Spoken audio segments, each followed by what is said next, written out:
Señor,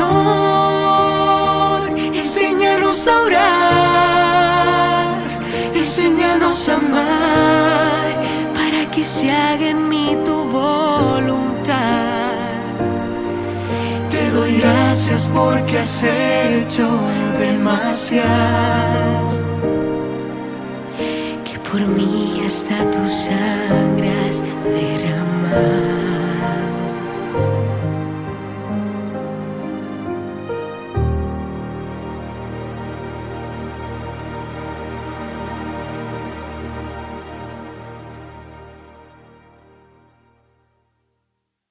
Mis queridos peregrinos, muy buenos días. Comenzamos una nueva semana llena de sorpresas, una nueva semana maravillosa que esperemos que nos encamine más en la oración.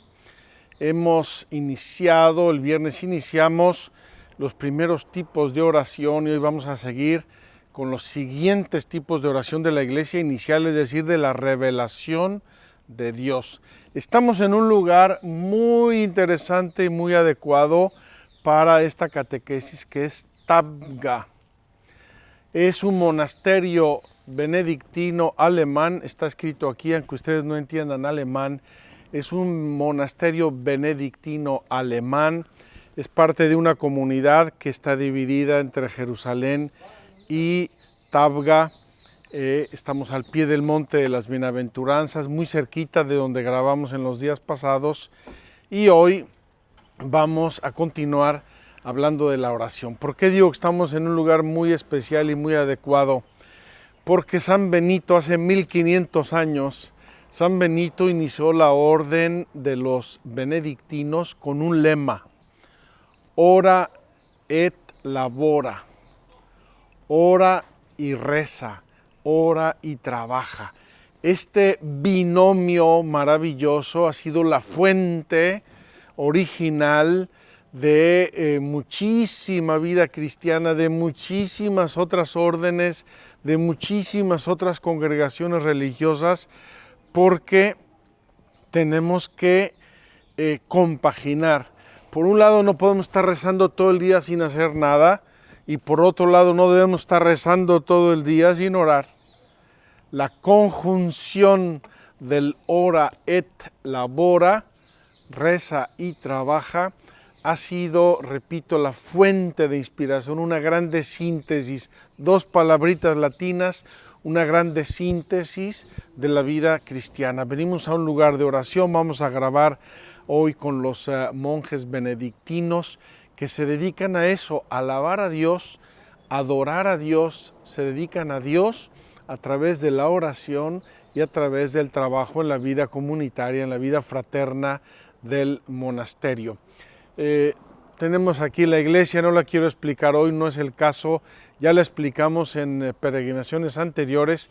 Vamos a ubicarnos con un pequeño mapa que tienen allí para que vean el lugar tan bello, tan importante donde estamos, y luego vamos a entrar a rezar un poco con estos monjes. Síganme, por favor.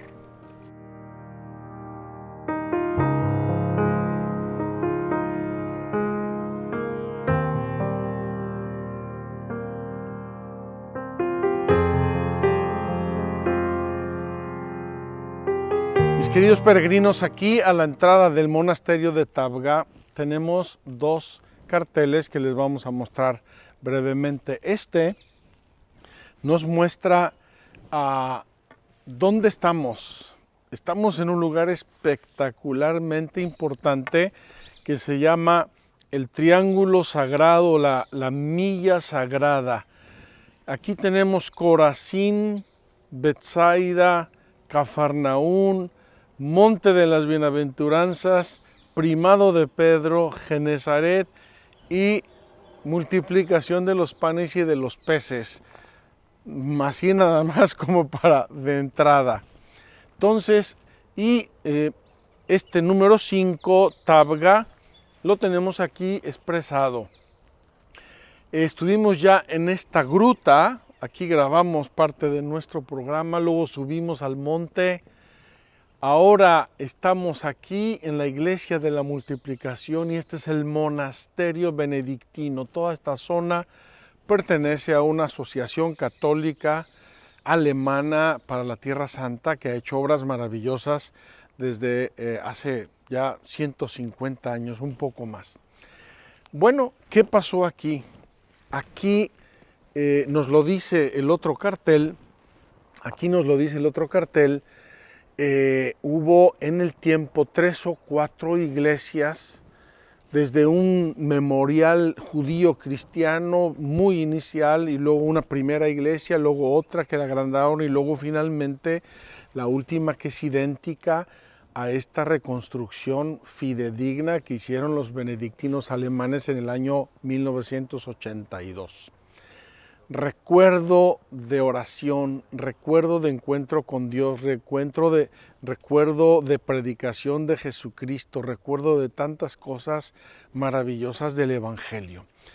Pero dado que aquí Jesús anticipó el misterio de la Eucaristía, me parece que es el mejor lugar para hablar de estas oraciones, porque el último punto de oración, la culmen, la síntesis de todos los modos de oración, es la Eucaristía.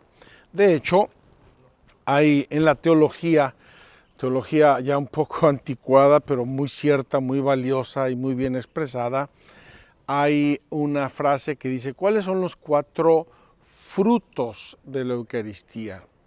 O los 4 fines de la Eucaristía. Y habla de 4 términos que nos suenan a nosotros ya muy difíciles de digerir. Los voy a mencionar porque son como introducción a todo nuestro tema de hoy. Primero, un fin o un fruto latréutico. Latréutico viene de latría, que es adoración, culto a Dios. Entonces, nuestra oración de adoración, de la cual hablábamos el viernes, hoy vamos a seguir latréutico, latría, adoración, culto a Dios. Segundo, propiciatorio. Hacer propicio es hacer algo agradable, algo adecuado. Y el fruto propiciatorio de la Eucaristía es hacernos agradables a Dios. Impetratorio. Impetrar es una petición vehemente, una petición con ahínco. Y nosotros a la Eucaristía vamos a pedirle a Dios muchas gracias.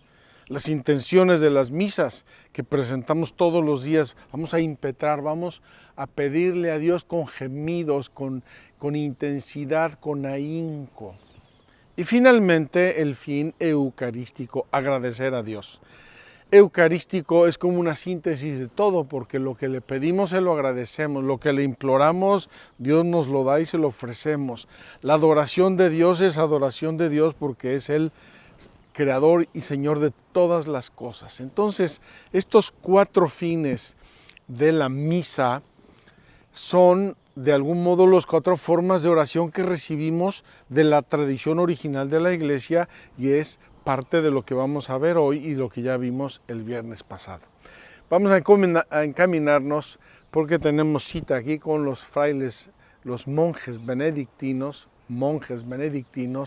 Vamos a ver cómo rezan a Dios y cómo pasan su día en un monasterio, en un lugar tan especial para el Evangelio y para el cristianismo.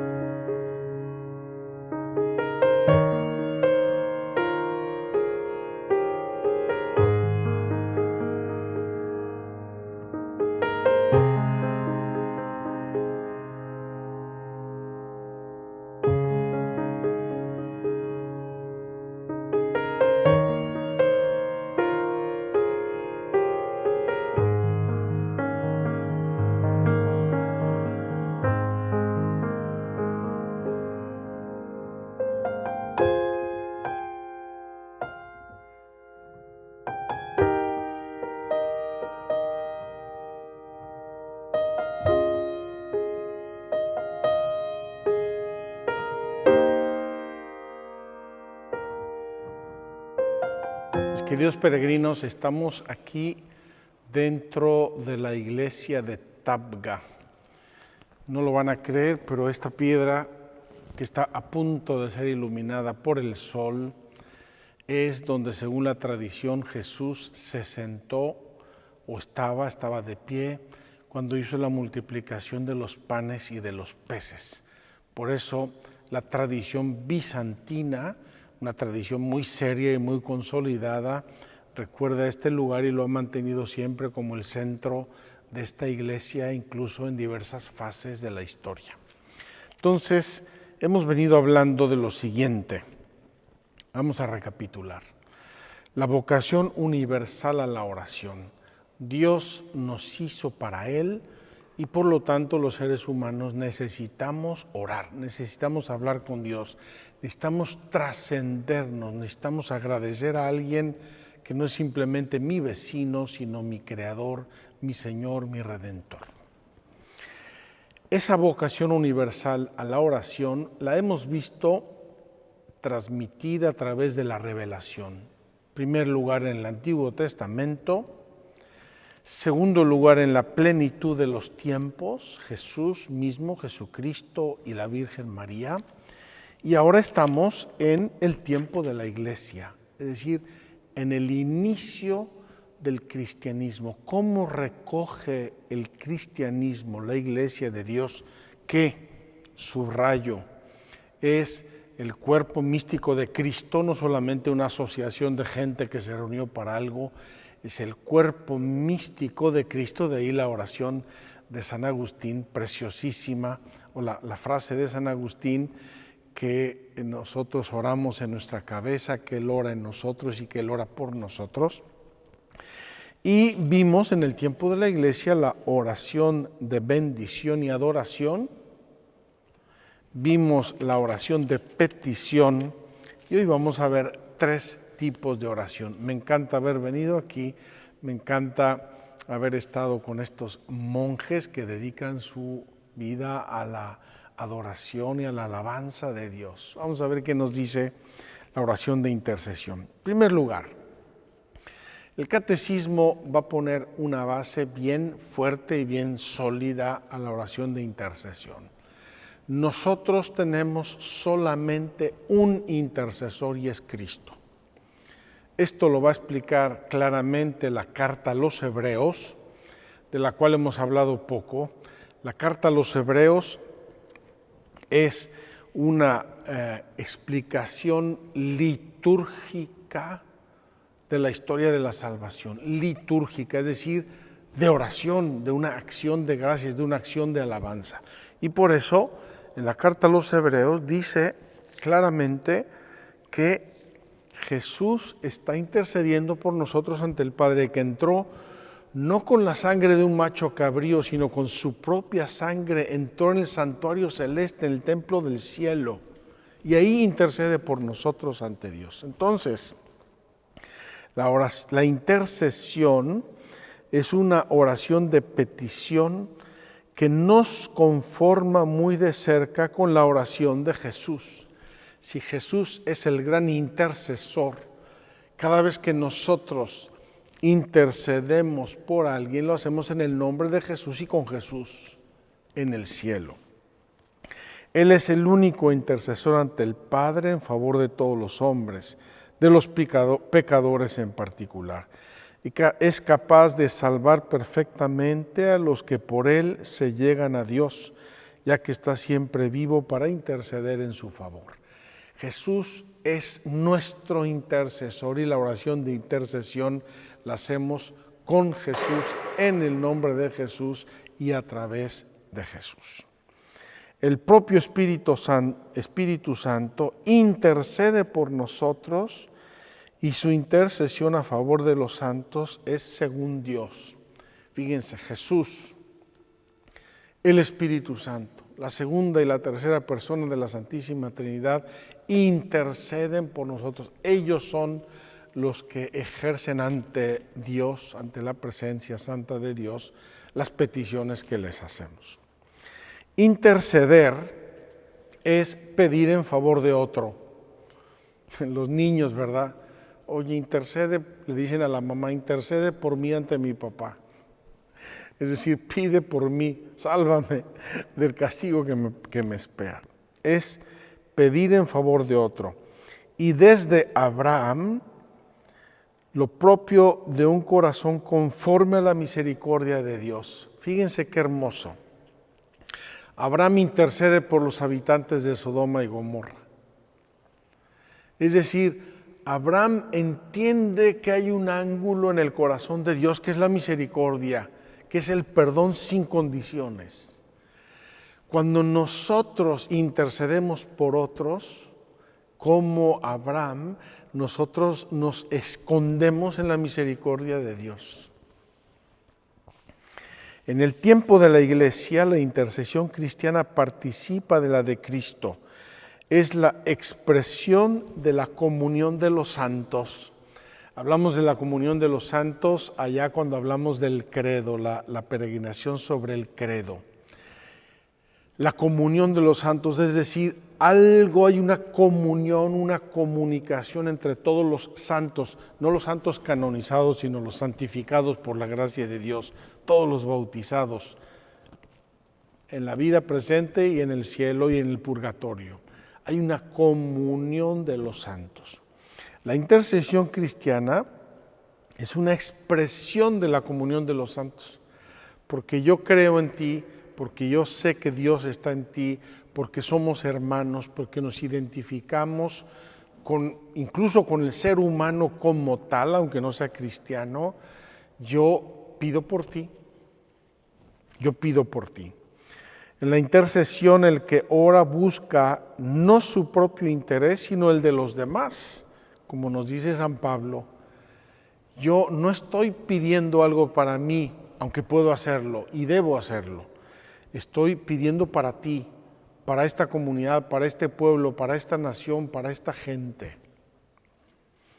Hasta rogar por todos los que le hacen mal.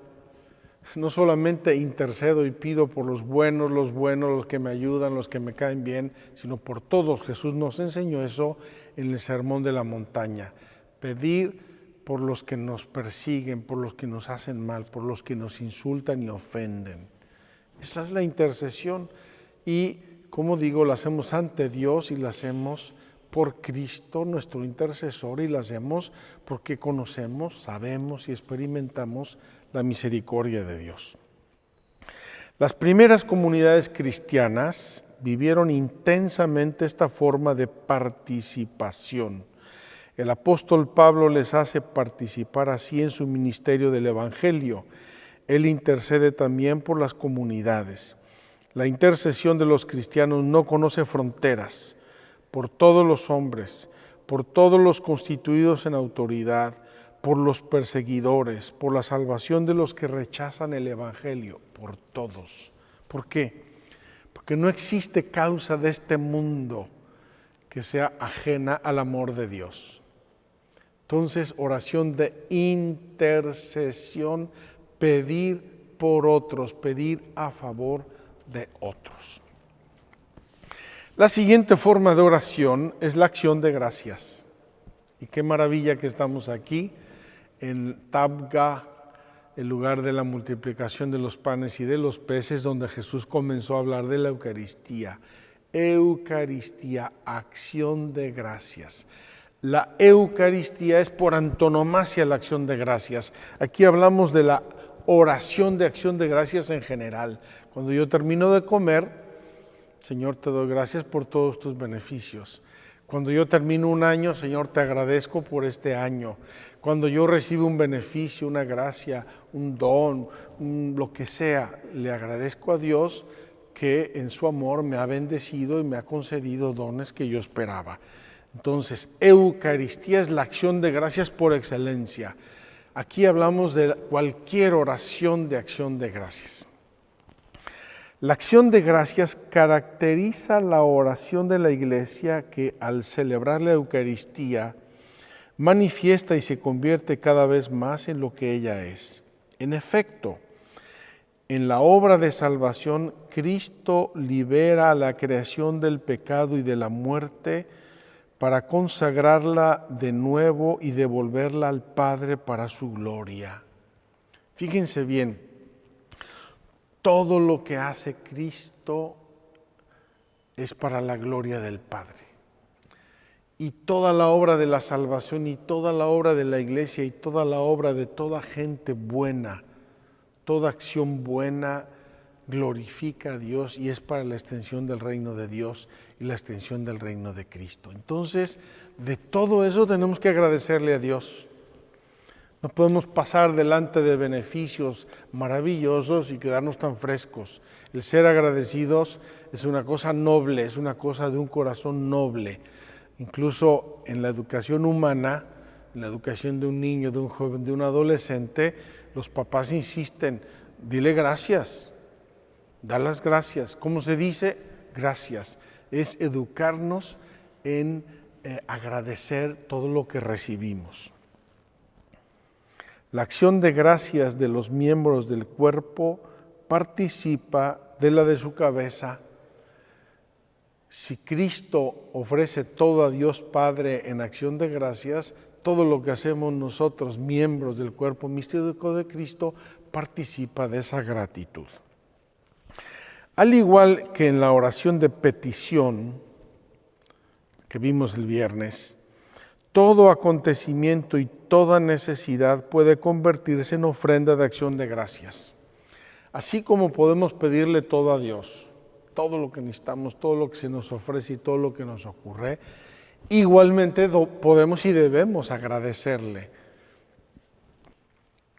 Las cartas de San Pablo comienzan y terminan frecuentemente con una acción de gracias y el Señor Jesús siempre está presente en ella. En todo dad gracias, pues esto es lo que Dios en Cristo Jesús quiere de vosotros. Dios quiere en Cristo que deis gracias en todo. Sed perseverantes en la oración, velando en ella con acción de gracias, nos va a decir San Pablo. Finalmente, tenemos la oración de alabanza. Esta oración de alabanza que nosotros católicos en algunos países, en algunas culturas nos cuesta un poco.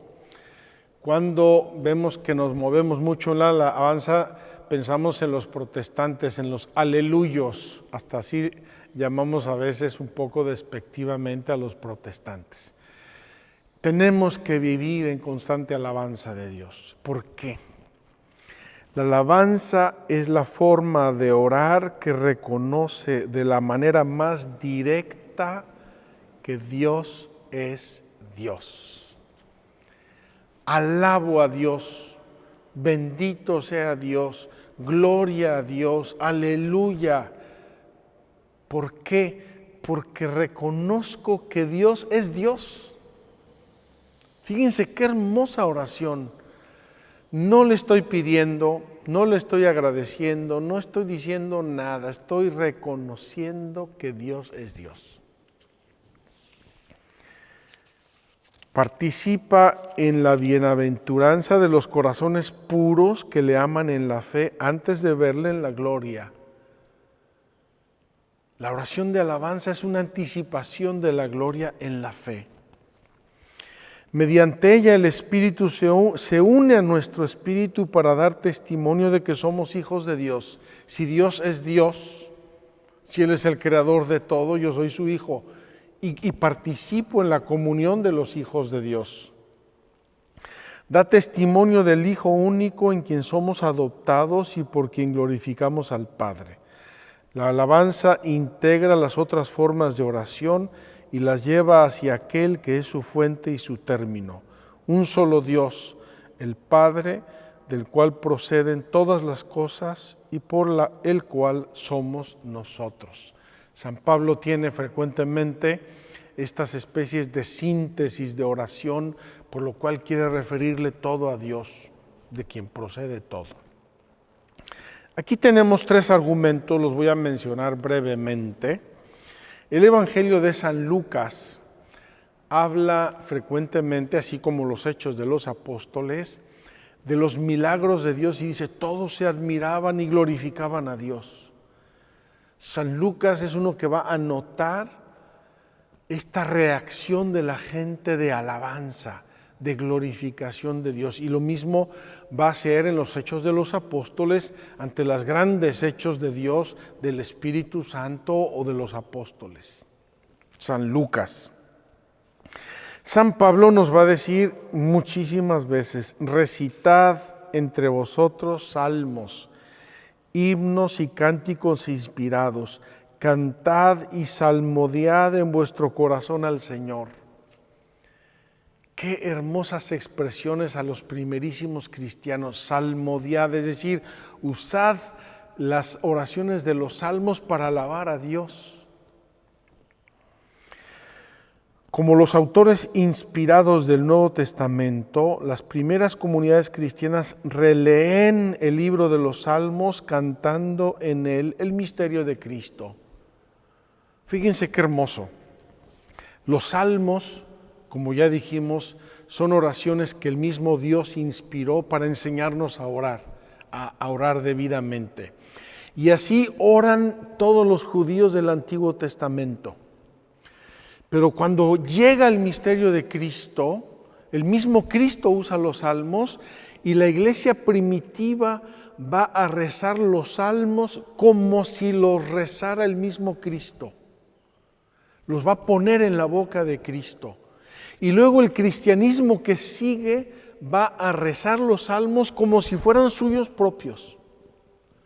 Entonces, lo reza en el Antiguo Testamento como oración del Antiguo Testamento. Los reza en Cristo mismo y los reza en el Nuevo Testamento como oración del Nuevo Testamento. Por eso San Pablo va a abundar en expresiones de esta naturaleza. En la novedad del Espíritu componen también himnos y cánticos a partir del acontecimiento inaudito que Dios ha realizado en su Hijo. Su encarnación, su muerte vencedora de la muerte, su resurrección y su ascensión a la derecha. De esta maravilla de toda la economía de la salvación brota la doxología, la alabanza a Dios.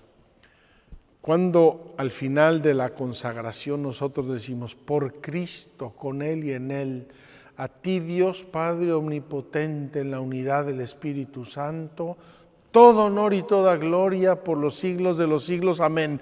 Esa frase es bellísima y es una síntesis de toda la iglesia, cuerpo místico de Cristo, que se dirige a Dios Padre en Cristo con el Espíritu Santo, con todos los fieles, dándole gloria y alabanza a Dios. La doxología, la expresión de la verdad.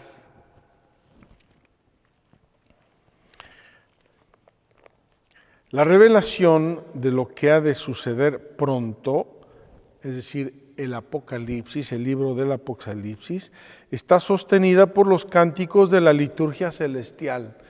Así como la carta a los Hebreos es una carta como una expresión litúrgica de la historia de la salvación, el Apocalipsis también nos va a hablar frecuentemente de esa liturgia de los cielos, de esa liturgia celeste, de los salvados, de los redimidos, de los que han blanqueado sus túnicas en la sangre del Cordero, etc. Y todo eso es vivir una pura alabanza en la fe, pura alabanza en la fe. Termino. Último número de este apartado, 2643. Fíjense qué hermoso. La Eucaristía contiene y expresa todas las formas de oración. En la misa tenemos todas las formas de oración. Me encantaría que ustedes hicieran una tarea hoy, que dijeran, a ver, formas de oración, vamos una por una.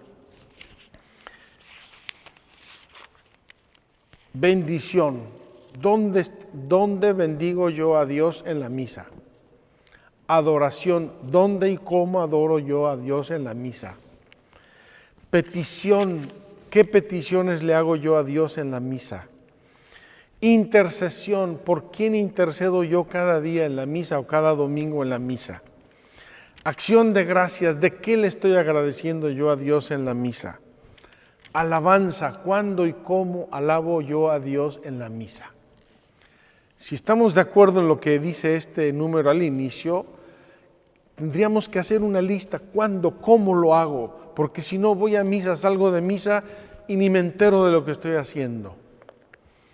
La misa, la Eucaristía, la celebración de la Eucaristía es el culmen y la síntesis de todas las oraciones. La Eucaristía contiene y expresa todas las formas de oración. Es la ofrenda pura de todo el cuerpo de Cristo a la gloria de su nombre. Es, según las tradiciones de Oriente y de Occidente, el sacrificio de alabanza. Por eso les decía yo al inicio que hay 4 fines de la Eucaristía: latréutico, propiciatorio, impetratorio y eucarístico. Son las 4 formas de orar a Dios, las 4 formas de dirigirnos a Dios. Queridos hermanos, voy a terminar hoy esta catequesis con una lectura del breviario. Es una lectura breve, pero me emociona mucho. La rezamos hace unos días, el 6 de febrero, y es de las actas del martirio de los mártires japoneses, Pablo Miki y sus compañeros. Tiene una premisa que es estremecedora: los crucificaron. Entonces vamos a contemplar en la boca de estos crucificados, colgados de la cruz, lo que oran y lo que dicen. Es increíble, es maravilloso cómo el Espíritu Santo puede hacer esta maravilla de oración en almas que están torturadas de un modo inimaginable. De la historia del martirio de los santos Pablo Miki y compañeros, escrita por un autor contemporáneo. Alguien que estaba ahí lo escribió. Una vez crucificados, era admirable ver la constancia de todos, a la que los exhortaban ora el padre Pacio, ora el padre Rodríguez. El padre comisario estaba como inmóvil, con los ojos fijos en el cielo. El hermano Martín cantaba salmos en acción de gracias a la bondad divina. Estaba crucificado y estaba cantando salmos a la bondad divina, intercalando el versículo: en tus manos, Señor, encomiendo mi espíritu. También el hermano Francisco Blanco daba gracias a Dios con voz inteligible.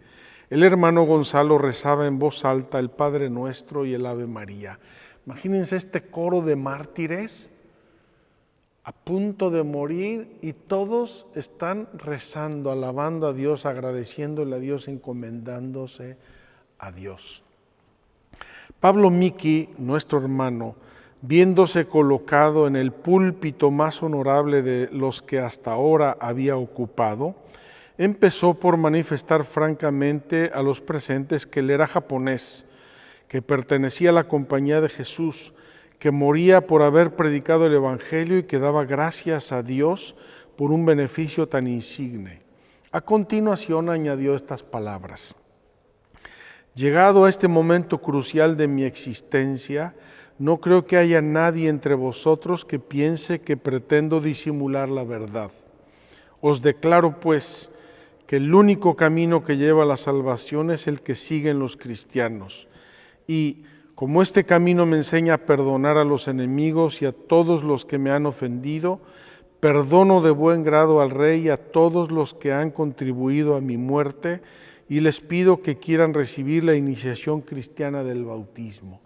Está crucificado, está a punto de morir, está perdonando y disculpando al Rey y a todos los que hicieron eso.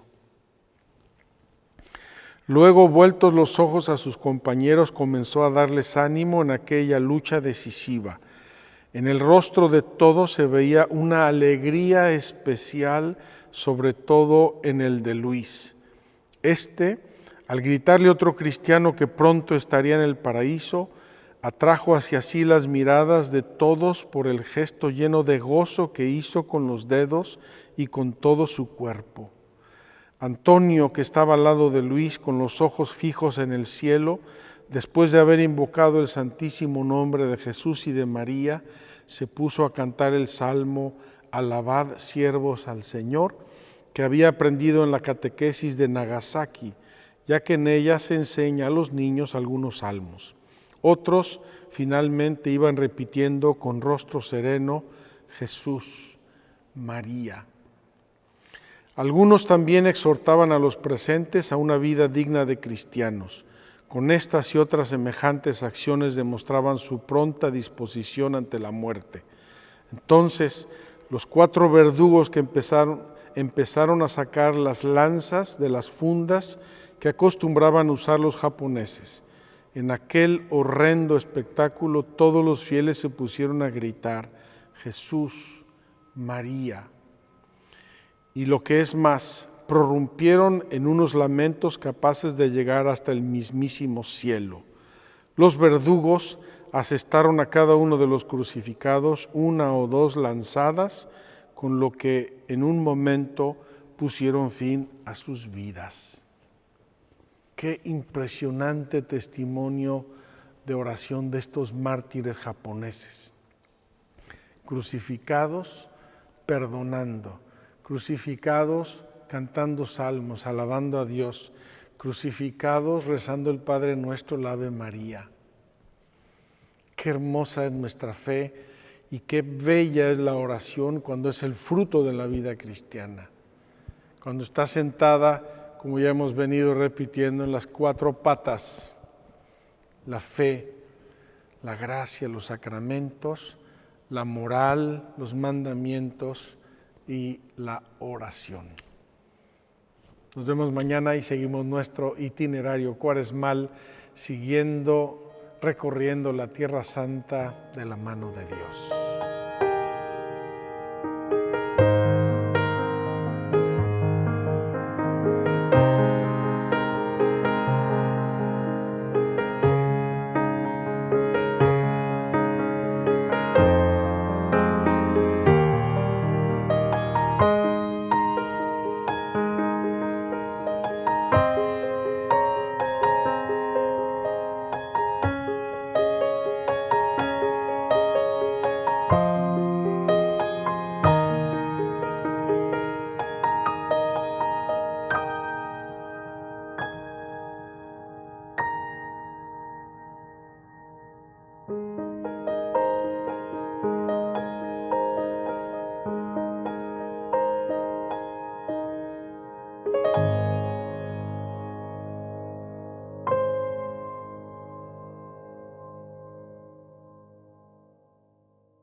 Postrando mis rodillas a tus pies, estarías cuando te necesitará. Me contó de aquella paz en tu presencia que nos encuentra cuando estamos en tu ausencia. Alguien me dijo que no importa si es la noche o la mañana, que no hay hora para acercarme a ti. Para oírte no hace falta complicarlo, solo abrir mi corazón hasta escucharlo. Señor, enséñanos a orar, enséñanos a amar, para que se haga en mí tu voluntad. Te doy gracias porque has hecho demasiado, que por mí hasta tu sangre has derramado. Señor, enséñanos a orar, enséñanos a amar y que se haga en mí tu voluntad. suplico tu perdón si te he ofendido. Haz que para siempre sea mi corazón como el de un niño.